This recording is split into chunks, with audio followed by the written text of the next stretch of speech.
Okay, this is going to be a weekly recap from December the 6th to December the 10th. And I only had 3 trades, actual trades. I did have 2 paper trades with TD immediate trade, but I decided not to include them for number 1. I wasn't able to find the first trade I did on TD immediate trade.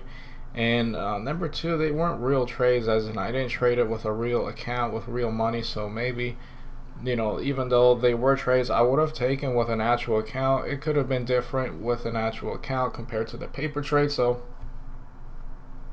I decided not to include it, and I thought, you know, when I did the Thanksgiving weekly recap that it was going to be one of the shorter ones, but this one might be short too, and that was because I just took way too long to get ready and have a new broker to trade OTCs with out commissions. And you know, hopefully, if you know, it all works out, the cash is settled and there is a setup, I'll take it. Tomorrow I'll be able to trade on Fidelity. I won't be trading on Schwab anymore because they are charging commissions now for OTC setups, which is unfortunate, but you know, that is the case. And all I had to do was really to just check my email and just see that that was a thing, that they're going to start charging commissions on OTC setups. I should have just, you know, I had that in mind, and that would have allowed me to have been prepared a week earlier, so I could have traded, you know, this week with a lot more trades, and I would have been profitable. But I ended up losing just $6, and that was mainly because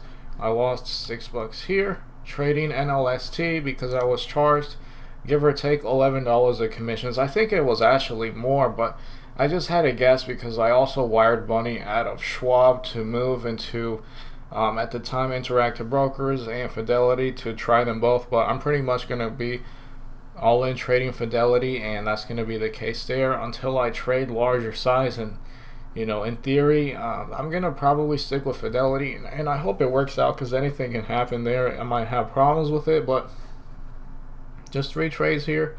One was a morning panic bounce play on the OTC, and 2 listed stock trades, which, you know, I'm not necessarily, again, a master with listed stocks, or at least compared to my OTC setups, I'm a lot better with OTC setups.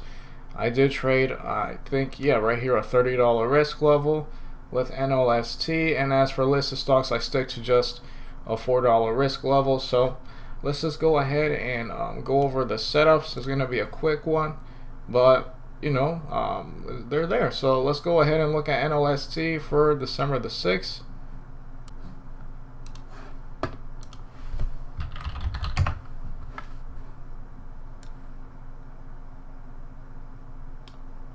Not a very significant daily chart, other than the fact that this thing, as well as PUGE, which I paper traded, had a nice gap down, and sometimes an OTC will have a super nice morning panic bounce play because it has a large gap down, and sometimes you have to pretend that, you know, at the opening price that the, you know, the panic that it would normally have is already in, and now you're just looking for consolidation, and then, you know, if it breaks a level, maybe a mini resistance level and that consolidation, it could be a good setup. But this one actually didn't just have a gap down, it also had a bit of a panic, as you can see right here, and it did downtrend a little more. So again, this one wasn't just a gap down, but it was also having a little panic right there at the morning. And I did trade that initial in theory turnaround.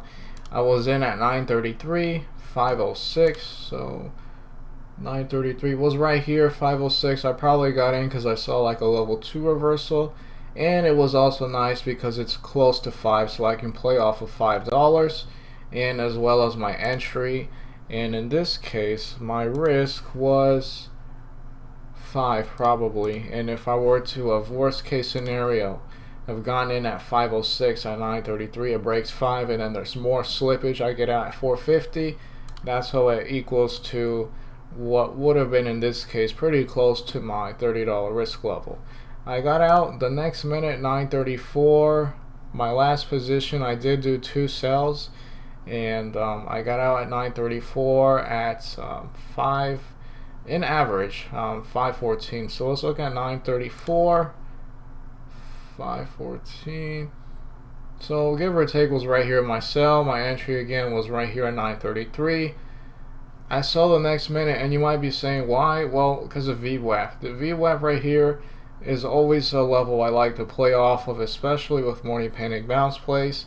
And in this case, I had the bottom right here, but I didn't like how there was so much, selling, all of this panic and all of this stuff, but VWAP was so close to the bottom that it was trading off of. And what I've learned in a lot of these cases is that if it does something like that, like the chances of it working and breaking past VWAP and continuing on is very low. It can still happen, of course, but in terms of odds, it's not something that happens too often. So I remember I was in at 933.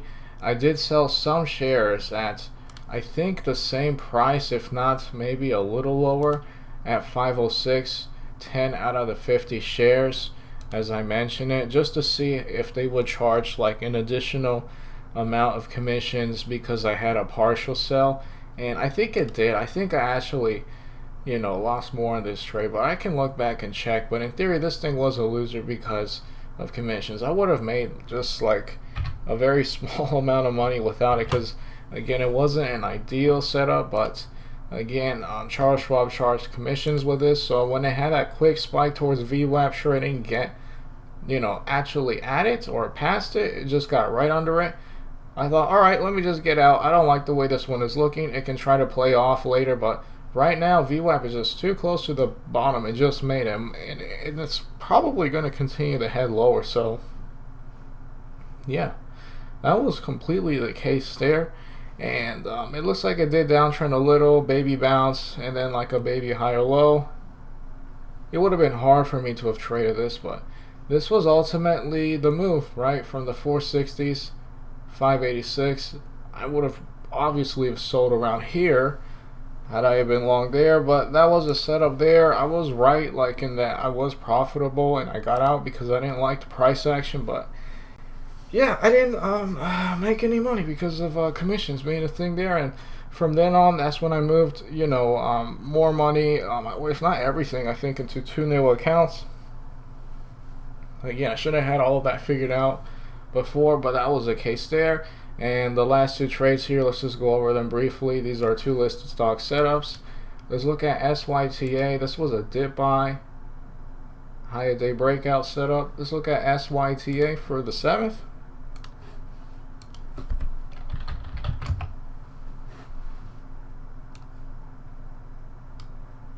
Right here, nice jump, nice amount of volume. I don't like how this previous day happened, right, with a whole bunch of volume too, and that's what ultimately happened. This one wasn't really that profitable because this day probably caught a bunch of bag holders, and then when it had this little spike here, right before it was actually in the freaking twos, right, and somebody might be in at like $6 when it has this day. It ended up being a downtrending day, and I'm not very surprised with this price action. Well, let's go ahead and look at the 7th for this trade right here. Yep, this was the 7th. As you can see, it pretty much sold off this day after it, tried pretty hard to do something. My entry was 11.11 at 6.33. So let's look at 11.11, 6.33. Right here was my entry. Yeah, so the idea is that this thing had a nice spike. It's consolidating near the highs, right? VWAP is uptrending. A lot of things going in favor. So I took a buy, right here, thinking that this thing could try to break the day high, which it clearly did right here. But obviously, I didn't end up profitable. But we'll see where my last sell was, and that was 11.16. My average in terms of everything that I sold, ended up being 6.32, almost 6.33. You can see it was just a tiny % difference, but my last sell was at 11.16. So let's look at that. 11.16 is right here. So I'm pretty sure I remember what I did here, and in theory, I have stuck with my risk level. As you can see, didn't hold a single share at the risk level. I was risking this thing if it were to have broken 6, so I'm in the setup right here, and if it were to have broken 6, like absolutely, I would have gotten out and cut losses quickly, and I was in at 11.11, right? And I was just kind of iffy, trading this listed stock, kind of scared, afraid of it flashing something like this, a big red candle, right? And I ended up selling all my little pieces, and I ended up being just slightly unprofitable because of the fact that I think I drew a trend line, like right here, and then when it broke it right here at 11.16, it did hold, but it did break it briefly right before I had a nice move towards the sevens. I could have held just one share left and risked that one breaking 6, but then I didn't want that because then I would have been more unprofitable. But I could have just done that, and I was just trading a small amount of size anyway. But this setup ultimately ended up working. I was just a little impatient. I was risking 6, and then I drew this aggressive trend line, and I wasn't risking 6 anymore, which I think is fine, but I could have at least held, at least one share, and that would have been super nice there. But I think that was a great learning lesson. I barely lost anything. I lost just 2 pennies, a good experience. And overall, I think it's a step in the right direction, just learning from that setup. And let's look at the last trade, BFRI for the 10th. Dip buy towards multi-day support. Let's look at BFRI.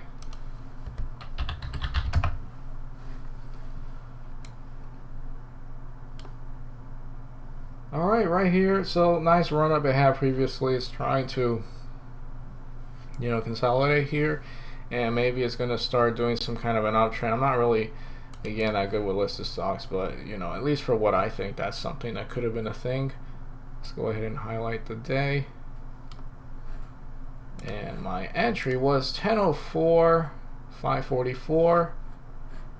10:04, 544. Right here was my entry. 544 was right here. So I was in right about here. So why? This thing had a nice run. This thing definitely has volatility, consolidates, and now it looks like it might do something spicy today. We also have more volume than usual. This thing can make a nice move towards the upside. It has this nice spike. Further confirmation again that it has volatility, volume, and then it downtrends. And then once I saw that, it went to the 540s, which I don't know if it's going to be visible right here on this chart, but at least on E-Trade, you can see how it kind of had, a major impact on the price action, this 540-ish level, how it was resistance and support throughout the entire time. So when this thing was downtrending and it went to the 540s and it held, that's when I was super interested in this setup, and I was long for that reason. And my risk level was the day low with slippage, which you might think is obsessive, but that's how I wanted to trade it because I'm just pretty scared with listed stocks. But I think I'm getting better and I'm learning a lot more. And my last sell was at 10:08. My average in terms of what I sold was 553 compared to 544. Let's look at 10:08 because that was when I had my last sell. Again, I'm not selling everything all in and all out. I was selling in pieces. Let me actually zoom in a little more to make it a bit better so it can look cleaner. 10:08 was the last sell. I sold right here. Probably I didn't like how it was working a little bit and then it was downtrending, but it still held the 540s. Very similar to the previous trade, right? SYTA, that I didn't actually hold a single share towards my risk level. I just hate the idea that I'm in the setup, I'm taking some partial sales depending on the price action, and because I'm not that experienced with trading listed stocks, although I am getting better, and then I'm holding just 1 or 2 shares left, or just a small piece of the original size, and then it breaks the risk level and then I'm down, even though all my other sales were profitable. I just don't like that feeling, but that's something I just need to get over. And ultimately I was right on the setup. It just took more time to play out, and it did make a move towards VWAP, which would have been the goal right here. Had I somehow held, I would have sold definitely right here. I wouldn't have been a part of this. I would have definitely sold at VWAP because that's always a goal of mine. And yeah, I think that's the case there. I still have a long way to go with listed stocks, but I am getting better. And as for OTCs, my bread and butter, ideally I can be able to trade that starting tomorrow, God willing, and if there's a good setup to trade as well. just to briefly go over, I was trading paper trading PUGE because this is a former runner OTC, and it kind of had like a nice significant gap down. It was in the 70s. It had a gap in the 50s, and as you can see, you know, here was a morning panic bounce play. I'm not sure if this was one of the days that I paper traded in theory, but very similar to NLST in that it had like a gap down morning panic bounce play. Good lessons overall. Sure, I ended up down, but in theory I would have been profitable this week, even if this was the only thing I traded. If commissions were not a thing with Schwab, I should have been a lot quicker to get adjusted to that. And yeah, that's all I have for this week, and we just have to go forward from there. That's all I have.